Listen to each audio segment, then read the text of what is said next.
제가 언젠가 어느 교회에서 설교를 하고 그 교회 목사님하고 티타임을 하는데 같이 계셨던 장로님이 이렇게 물었습니다. 목사님, 변화 그러는데 도대체 변화가 뭡니까?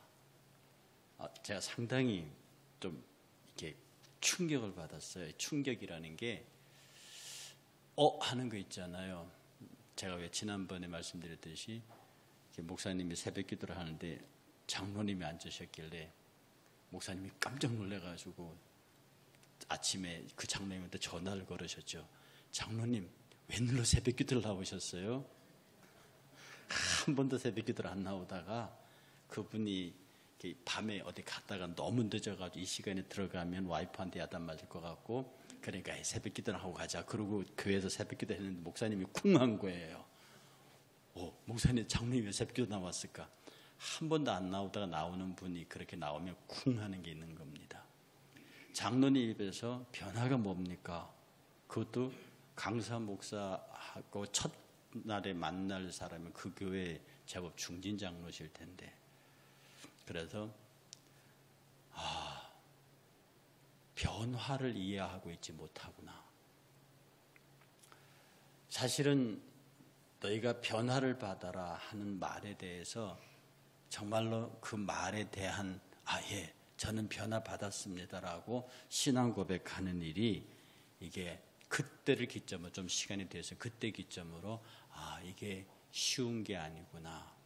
제가 부산에서 부목회자로 목회할 때 담임하셨던 그 김관평 할아버지가 그분도 변하는 말이야 하는데 자꾸 사람들이 변화 하는데 라고 얘기를 들을 때 내가 이분하고도 어떻게 얘기를 해야 되나.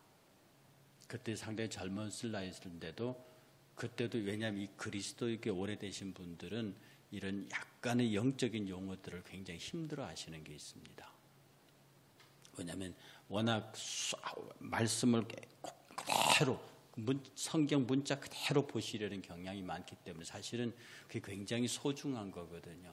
성경을 문자 그대로 봐서 그걸 진심으로 깨우치려고 하는 노력이 너무 없고 자꾸 신학적으로 철학적으로 이렇게 풀어나가려고 하는 쪽이 있으면 성경이 건너가니까 이 변하는 말입니다.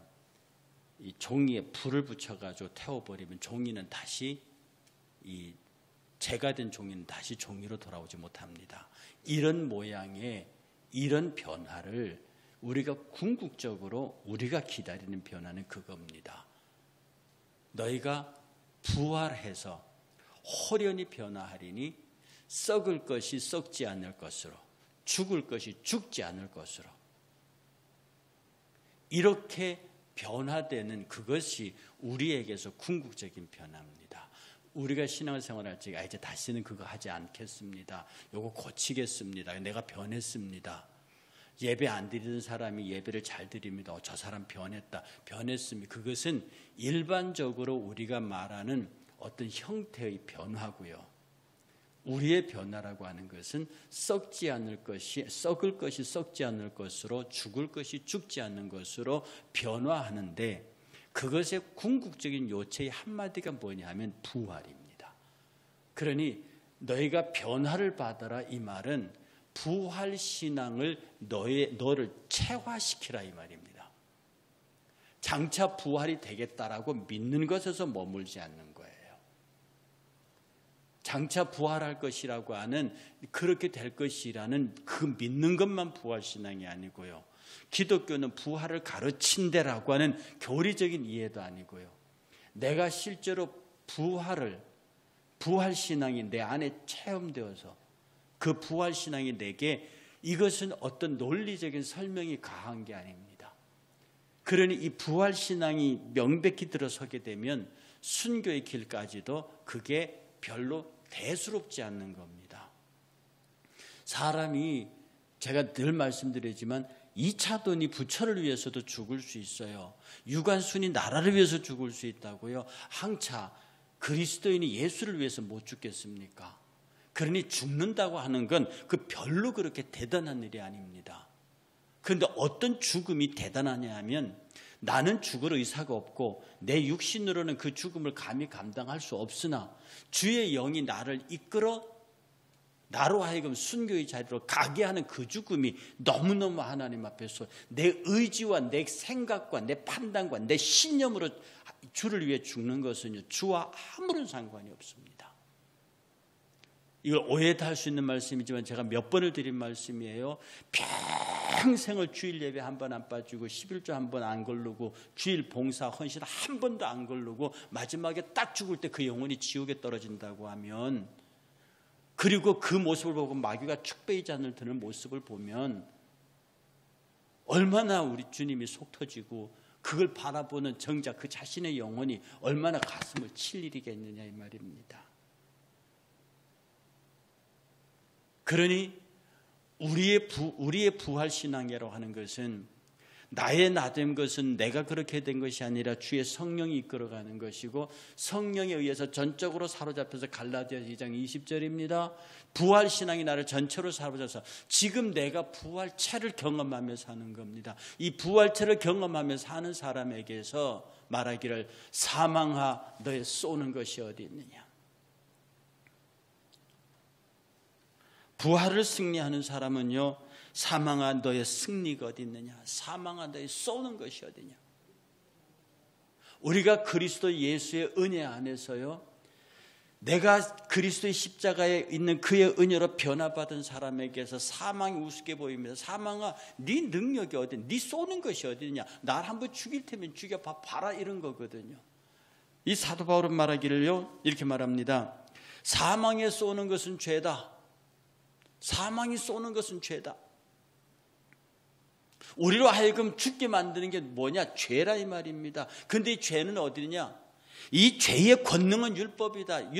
법이 딱 와서 나를 딱 붙잡고 너 살인범이야, 너 이렇게 나를 율법이 딱딱 정죄할 적에 그 율법의 정죄에 의해서 그냥 죽는다는 겁니다.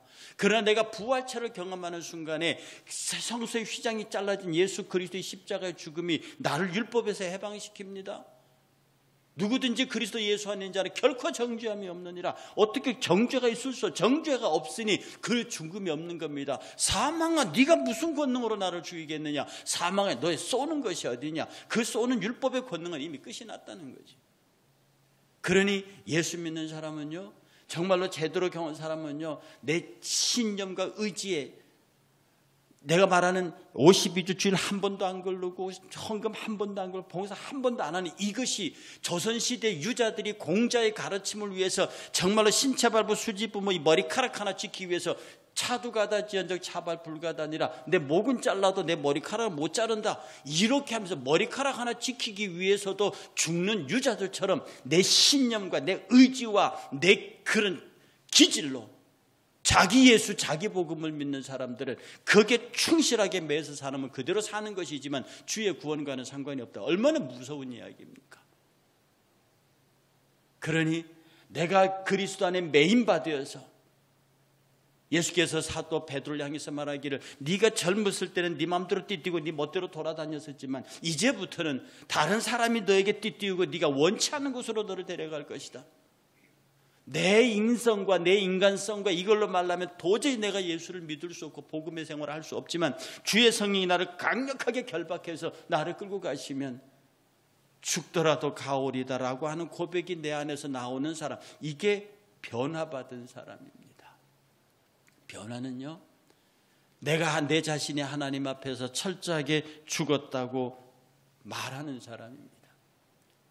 오늘 본문 맨 끝에 이렇게 말합니다. 그러므로 내 사랑하는 형제들아, 이게 부활의 열매입니다. 변화받은 사람의 모습입니다. 그러므로 내 사랑하는 형제들아, 흔들리지 말고 항상 주의 일에 더욱 힘쓰는 자들이 되라. 왜냐하면 너희 수고가 주 안에서 헛되지 않는 줄 알기 때문이다. 이 부활장을 통해서 바울이 얘기하고 있는 것은요, 그러므로 사랑하는 형제들아, 견실하여 흔들리지 말라. 네가 부활의 신앙을 갖고 있는 변화된 사람이냐? 너희는 썩어져가는 구습을 쫓는 옛사람을 벗어버리고 의와 진리와 거룩함으로 새롭게 지으심을 받은 새 사람을 입으라. 변화를 받아. 너희가 변화를 받아. 세상의 유혹을 따라 썩어져가는 옛사람을 벗어버리고 변화를 받아 이제 그쪽하고는 단절하고 내가 그리스도의 사랑에 이끌려서 억지로 사랑하는 것이 아니라 사랑하게 되면 사랑하는 방법과 사랑하는 수단은 저절로 나온다 이 말입니다. 여러분이 어떤 사람을 사랑하게 되면 가르쳐 주지 않아도 사랑하는 방법과 나오게 되어 있습니다. 내가 예수 그리스도를 사랑하게 되면 예수 그리스도를 사랑하는 방법과 그것이 나의 방법, 나만이 할 수 있는 방법으로 그 사랑의 방법이 나와요. 내가 이제는 썩어져가는 구습을 쫓지 않을 수 있도록 내게 나옵니다. 너희는 견실하여 흔들리지 말라. 네 의지와 힘으로 버티지 말라 이 말입니다. 반석 위에 두라는 말이에요. 너희 집의 주초를 반석 위에 두어라. 그러므로 누구든지 나의 이 말을 듣고 행하는 자는 그 집을 반석 위에 집을 지은 지혜로운 사람 같으니 내게 주신 하나님의 은혜를 따라 내가 지혜로운 건축자와 같이 터를 닦아 둠에 다른 이가 이 위에 세우나 그러나 각각 어떻게 그 위에 세울까 조심할지니라. 이 닦아둔 것 외에 능히 다른 터를 닦아둘 자가 없으니 이 터는 곧 예수 그리스도라. 만일 누구든지 금이나 은이나 보석이나 나무나 풀이나 지푸로 이 터 위에 세우면 그 사람의 공적이 나타날 터인데 그날의 공적을 밝히리니 그는 불로 태우고 그 불이 각 사람의 공적이 그 어떠한 것을 시험할 것임이니라. 누구든지 그 위에 세운 공적이 그대로 있으면 상을 받고 누구든지 그 공적이 불타면 해를 받으리니 그러나 자신은 구원을 받되 불 가운데 받는 것 같을 것이다. 반석 위에 나무와 집과 풀이 아니고 나무와 집과 풀은 쉽게 지을 수 있습니다. 적은 경비로 지을 수 있습니다. 보기 좋게 지을 수 있습니다. 그러나 돌로 단단한 보석으로 이런 것으로 지은 사람들은 그것은요 함부로 쉽게 지을 수 있는 것이 아닙니다. 금이나 은이나 보석으로 재질이 비싸죠. 다루기 힘들죠. 그러나 이런 것들로 지으면 불나도 그것은 불타지 않습니다. 아무리 풀과 나무와 지퍼로 화려하게 지어놔도 한번 불나면 다 타버립니다. 변화를 받아 그리스도의 영이 내 안에 들어오고 그러므로 여러분이 내가 부활 변화체가 되었는지 안 되었는지의 가장 정확한 증거는요 내가 진짜 부활을 믿고 있는지 내 이성과 내 삶은 부활을 받아들이지 못하는데 정말로 내가 죽으면 분명히 부활할 것이고 하나님의 소리와 천사장의 나팔과 이 하나님의 소리와 이 말씀이 한번 찾아보겠습니다. 그 보면요 데살로니가전서 4장 16절입니다. 이거 보면 데살로니가전서 4장 16절 함께 봉독해 보겠습니다. 데살로니가전서 4장 16절 주께서 호령과 천사장의 소리와 하나님의 나팔 소리로 친히 하늘로부터 강림하시리니 그리스도 안에서 죽은 자들이 먼저 일어나고 그 후에 우리 살아남은 자들과 그들과 함께 구름 속으로 끌어올려 공중에서 주를 영접하게 하시리니 그리하여 우리가 항상 주와 함께 있으리라.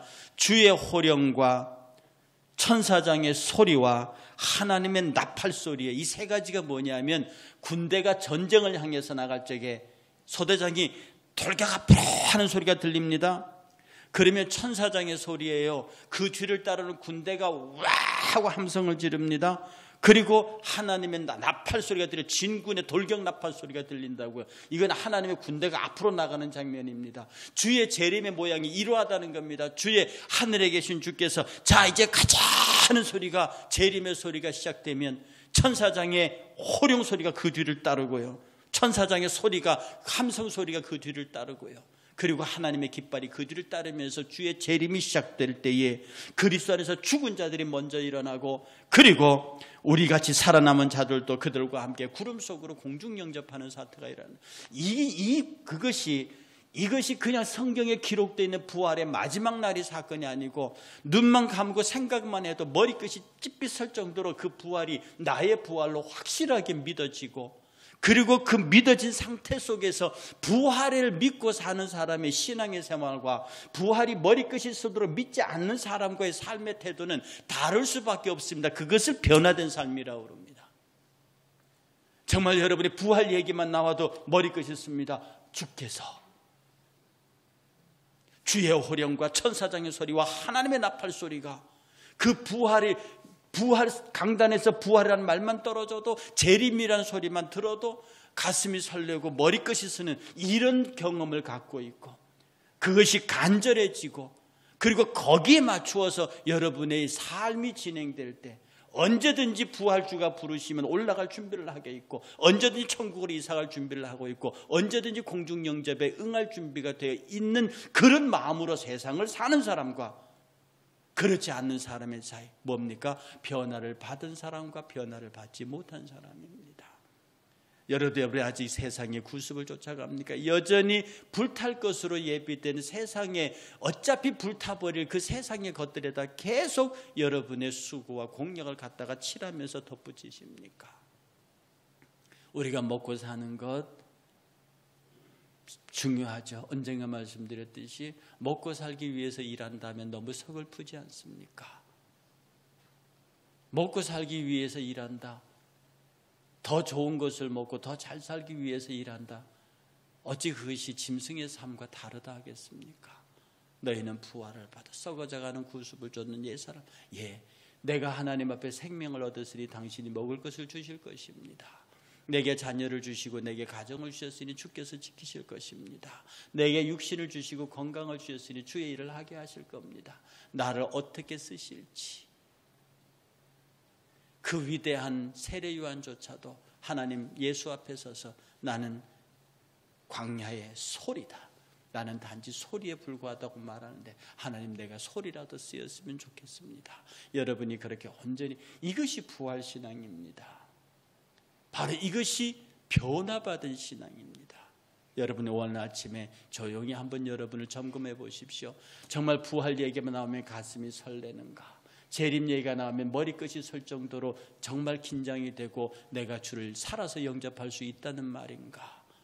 내가 정말 썩어져가는 구습을 쫓는 옛사람을 벗어버리고 내 의지 자체가 주 앞에 결박당해서 주께서 정말 내게 허리띠를 띄우시고 내가 원치 않는 곳으로 끌고 갈 때도 내가 기꺼이 끌려갈 수 있는 준비가 되어 있는가? 나는 지금이라도 천국으로 이사할 준비가 되어 있는가? 그렇다고 여러분이 양심적으로 고백하고 아멘하면 여러분의 부활신앙은 든든한 것이고요. 아직도 이 세상에 미련이 남아있고 뒤에 불타는 소돔과 고모라 성에 내가 쌓아둔 재물과 명예와 친구들이 아까워서 뒤로 돌아볼 것 같다고 생각되면 여러분은 더 열심히 주 앞에 나와서 십자가 무한 영광일세. 이 십자가 끝에 부활, 이 고난주간에 이 십자가를 생각하며 주님 내가 그 십자가를 지게 하십시오. 내가 그 십자가의 끝에 있는 부활의 영광을 보게 하십시오. 부족하고 죄 많은 저지만 나도 부활신앙에 대한 확신을 가져서 정말로 변화된 삶을 살게 해주십시오. 우리 일산교회 새벽재단을 지키는 저와 여러분 모두가 다 부활신앙에 충만하시길 바랍니다. 오늘 이 아침에 기도할 때 하나님 내게 부활의 확신을 주시옵소서. 1000번을 불러도 내 눈에는 눈물이 멈추지 않는 것은 십자가의 그 사랑, 부활 때문에 그렇습니다. 나를 살리려 지신 그 십자가 모든 물과 피 나의 더러운 죄 씻으셨네. 나를 향한 그 사랑, 생명을 내어주사 영원한 생명을 내게 주심을 감사해. 1000번을 불러도 내 눈에는 눈물이 멈추지 않는 것은 십자가의 그 사랑 때문이다. 이 찬송과 함께 하시면서요, 여러분이 조용하고 겸손하게 다시 한번 내가 변화의 소유자인가? 내가 부활 신앙을 갖고 있는가? 그냥 이성이 믿는 것이 아니라 가슴 떨리도록 부활이 기다려지고 사모해지고 주님이 오시는 그날 하나님의 소리와 하나님의 호령과 천사장의 소리와 하나님의 나팔이 울려 퍼질 때 나는 아무런 미련 없이 주의 나라로 옮겨질 수 있겠는가? 견고하여 흔들리지 말고 그 주실 상급을 바라보며 믿음의 길을 끝까지 걸어가겠다 고백하는 저와 여러분 되시기를 주의 이름으로 축복합니다.